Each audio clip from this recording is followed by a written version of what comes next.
Hey guys, today we are driving an Alpina B6, the less well-known sibling to the BMW M6 Gran Coupe.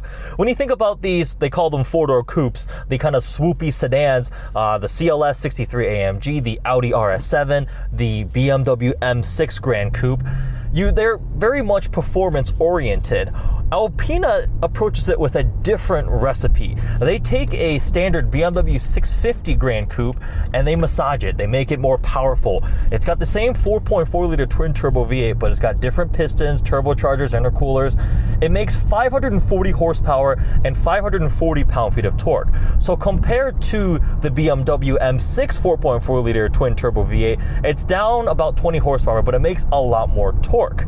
Now, this thing on paper might look like it's a very similar proposition to all the other cars out there. It's mid 500 horsepower and torque.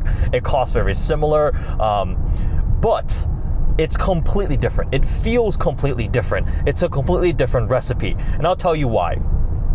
The way that this is differentiated from the M6, and the biggest way I think, is the fact that it's all-wheel drive. It has X-Drive, slightly retuned, but the M6 is a tail-happy torque monster. It's just constantly trying to light up the rear tires. This is completely different. You have X-Drive to put the power down, and it just comes at you with a whoosh of torque as you're wafted along the road. It feels less sharp than the M6 Gran Coupe because the M6 has a dual clutch transmission. It can be a little jerky to time, but it rips off really fast shifts. This has a conventional 8-speed torque converter automatic transmission. It's a little more lazy, but it's more comfort oriented. The suspension, this is less jarring and less firm than the M6. It doesn't invite you to take corners super fast. It invites you to blast through them and flatten them with a surge of power and as you cruise along in isolation. As you can see, I'm getting to, the Alpina B6 is very capable, very fast, but it separates itself as a different personality from the M6 because it's more comfort oriented. And it appeals to me a lot. Let's talk about the styling first.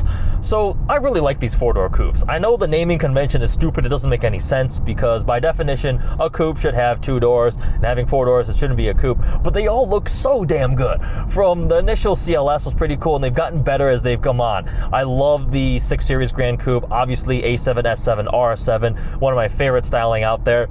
The Alpina takes a 650i and updates the fascia. It does the signature kind of a bajillion spoke wheels that look like they would take a decade and a half to clean per wheel from brake dust. You get a little bit of an aero kit, which is apparently functional. I will get more to the performance of it, but this car can do 198 miles an hour. They need some downforce to hold it there, so a functional aerodynamics kit on it.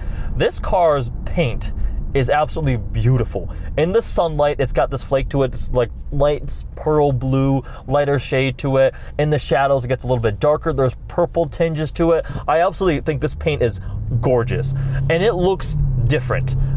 Something about the combination of those wheels, the styling, the paint makes it stand out. It looks very elegant and dignified, very different from the more hardcore carbon fiber clad M6 Gran Coupe. On the inside, again, if you've been in a BMW 6 Series, everything is very familiar. Again, they start with a 650i. They change to an Alpina badge in the middle here, little Alpina touches all over the place, but it's still at its core a BMW. There's an Alpina badge in the middle on the speedometer and stuff that's slightly different, but your MMI system's going to be the same. The shifter is going to be the same. Your climate control, your buttons are there. That's not to say it's not very nice. This is this nice cream leather with the contrasting black and some white stitching there. We've got this really nice like burled wood looking trim to it. So that's another indication that this is not an M6 Gran Coupe. You've got wood trim, leather, and stitching, not carbon fiber and Alcantara everywhere that you would find in an M6. This thing is not supposed to be a track car. It's not a giant 4,500 pound sedan pretending to be a track car. This is a very, very powerful luxury cruiser that could do almost 200 miles an hour. Let's talk about how it drives.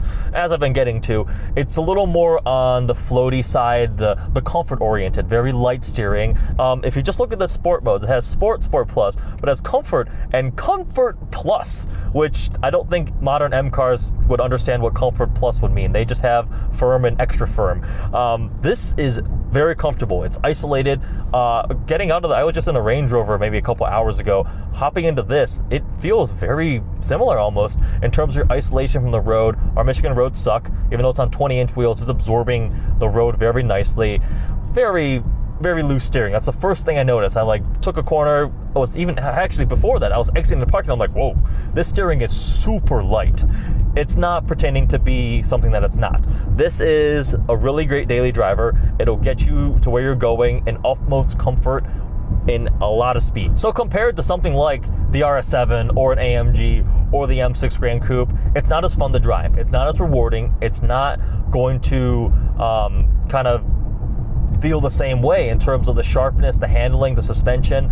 Where this I feel like would be great is a long road trip across the country where you're just wafting along at triple-digit speeds of cruise control, just going and just eating up the miles. This is a grand touring sedan. We have to talk about the value, and it's actually quite amazing.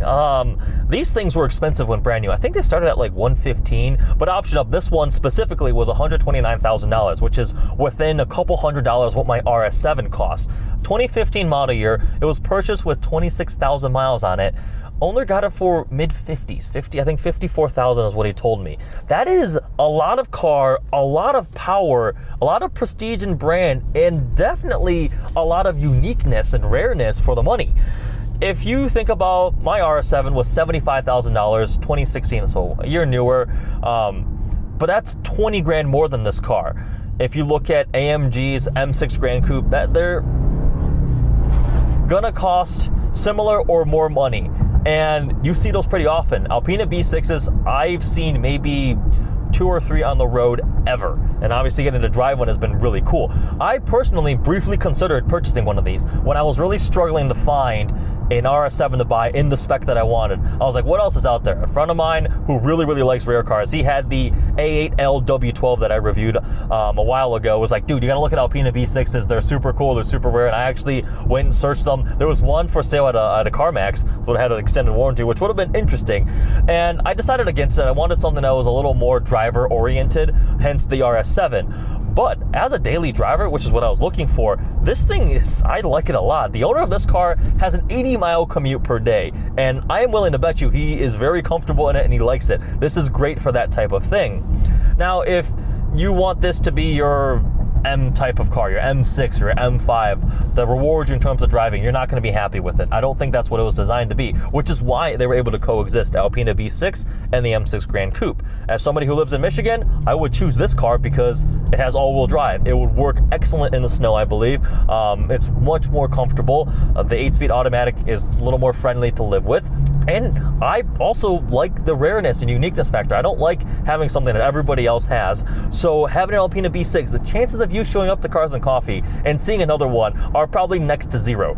Though an Alpina B6, I think, might be more rare than like a Porsche 918 Spider, because Alpina barely builds a couple hundred cars per year. This definitely is one of the most unique and rare options out there for the money. So in summary, the Alpina B6, it's very comfortable, very fast. Don't get me wrong, 540 horsepower and 540 pound-feet of torque is quick, and it puts it down. It's a little more languid feeling with the 8-speed automatic transmission. It's not as sharp, but it's not as aggressive and jarring on you either. It feels closer to a 7 Series than it does to an M5, and I'm fine with that. I think if you're looking for a vehicle like this, you absolutely have to consider it, and given the prices they're at, it's an amazing value, something unique, something rare, something that I will always draw attention in terms of looking elegant, and people want to know, what, hey, McLaren 720S, that's pretty cool. Back on topic.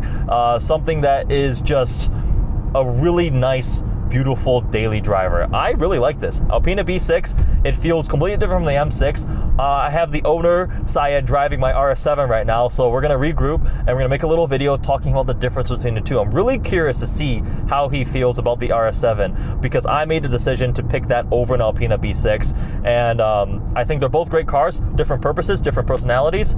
This was really cool. Hope you guys like this video. If you have any questions, please comment below. Thanks for watching.